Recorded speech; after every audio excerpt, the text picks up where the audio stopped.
Hey everyone, welcome back. I'm really glad we're getting to this deep dive. You guys know I love a good medical mystery, and honestly, Carr's story is like, well, it's kind of a wild ride, you know? It definitely is.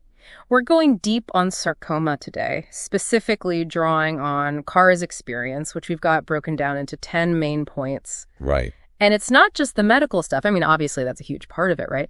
But it's really more about like how facing something like this head on, it can really change your whole perspective. Absolutely. It's about resilience, advocacy, all those things that go beyond just the diagnosis. Exactly.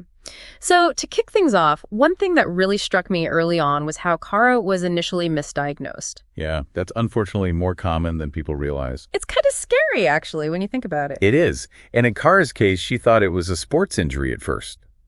I mean, that makes sense, right? It's easy to dismiss things when you've got a plausible explanation. Right, totally. Yep. But the thing is, she knew something wasn't adding up because the pain just wouldn't quit. Exactly.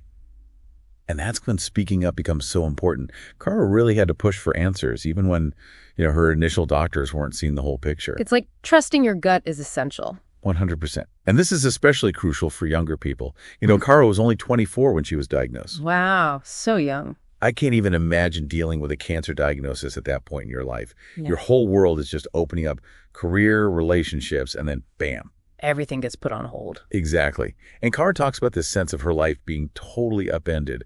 Suddenly, it was all about chemo, doctor's appointments, the whole 9 yards. And she didn't sugarcoat it. She was very open about how tough chemo was.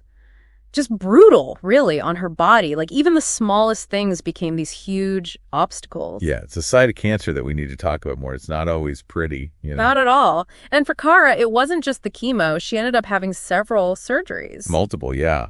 And one of them, they actually had to remove her tibial nerve. Whoa. That's a big deal. It was a major decision, and it really highlights the complexity of sarcoma. Sometimes doctors have to make these incredibly difficult choices, balancing the potential benefits of treatment with the long-term impacts. It makes you realize how these decisions aren't made lightly. Not at all. And on top of the surgeries, Carl went through 36, you heard that right, 36 rounds of radiation therapy. Intense is an understatement. And of course, with radiation often comes hair loss, which, can be so emotionally difficult. Absolutely. Cara talks about how losing her hair was almost as hard as the physical side effects in some ways. It's like this very visible reminder of the disease. And that impact on your sense of self, especially as a young woman. Huge. But here's where Cara's story takes this really interesting turn. She talks about experiencing what's called post-traumatic growth. So like finding strength in the struggle. In a way, yeah. It's not that cancer is good, obviously, but it can lead to some profound personal growth and change. That's really interesting. It is. And for Cara, it really sparked this passion for patient advocacy. She realized that her story had power, and she became a voice for herself and others facing similar situations. Like knowledge is power, right? Exactly. Yeah. She talks a lot about being informed, asking questions, being an active participant in your own treatment. Taking back some of that control. Yes. And just as important as advocating for yourself is having a strong support system. Cara's family, friends, medical team, they were her rocks. That makes a world of difference, having people in your corner. For sure. And Cara's story is a powerful reminder that even when treatment ends, the experience stays with you. Survivorship is a journey, right? And it is. There's ongoing monitoring, the possibility of long-term side effects. There's constant need to adapt and adjust.